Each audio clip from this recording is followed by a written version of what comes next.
السلام عليكم. هذا هو موجب الكونتاكسور، أما سالبه فهو متعلق بالهيكل. دوران الديمارور بشكل بطيء، هذا راجع لأن سلك موجب الديمارور مربوط مع الملف النحاسي الخاص بالكونتاكسور الذي يسمح بمرور تيار قليل فقط. هنا قمنا بتجربة الكونتاكسور لوحده وهو يعمل.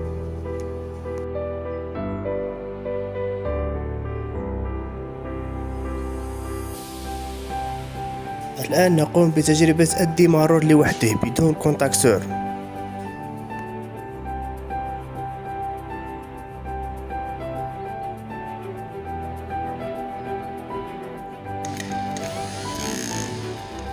وجود هذه الشرارة كان نتيجة لاستهلاكه التيار العالي، وهذا راجع لأنه يحتاج قوة كبيرة لإدارة المحرك.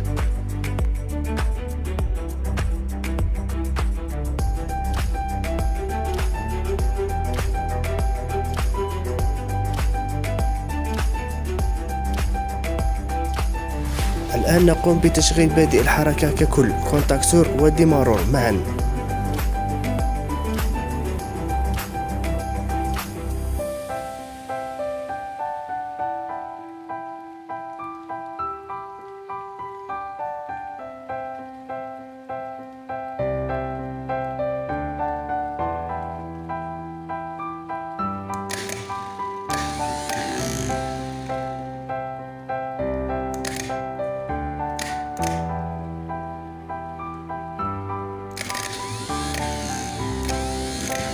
كان معكم جراج الأمراء، والسلام عليكم.